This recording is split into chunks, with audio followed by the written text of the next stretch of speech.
एक दिन गौतम बुद्ध अपने शिष्यों के साथ एकदम शांत बैठे हुए थे।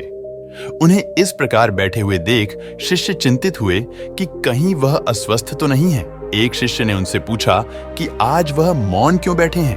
क्या शिष्यों से कोई गलती हो गई है? इसी बीच एक अन्य शिष्य ने पूछा कि क्या वह अस्वस्थ हैं? पर बुद्ध मौन रहे। तभी कुछ दूर खड़ा व्यक्ति जोर से चिल्लाया, आज मुझे सभा में बैठने की अनुमति क्यों नहीं दी गई है? बुद्ध आंखें बंद करके ध्यान मग्न हो गए।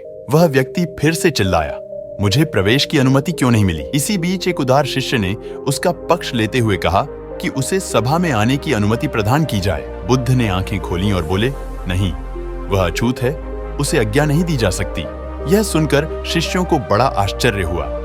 बुद्ध उनके मन का भाव समझ गए और बोले, हाँ, वह अछूत है। इस पर कई शिष्य बोले, हमारे आश्रम में जात पात का कोई भेद ही नहीं, फिर वह अछूत कैसे हो गया?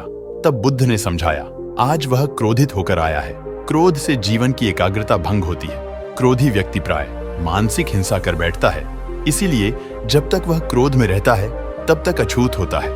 इसलिए उसे कुछ समय एकांत में खड़े रहना चाहिए। क्रोधित शिष्य भी बुद्ध की बातें सुन रहा था। पश्चाताप की अग्नि में तप कर वह समझ चुका था कि अहिंसा ही मनुष्य का महान कर्तव्य व परम धर्म है। वह बुद्ध के चरणों में गिर पड़ा और कभी क्रोध न करने का प्रण लिया। आशय यह है कि क्रोध के कारण व्यक्ति अनर्थ कर बैठता है और पश्चाताप उसे बाद में होता है, जिसका कोई लाभ नहीं मिलता। इसलिए हमें क्रोध नहीं करना चाहिए। असल मायने में क्रोधित व्यक्ति अछूत हो जाता है और उसे अकेला छोड़ देना चाहिए।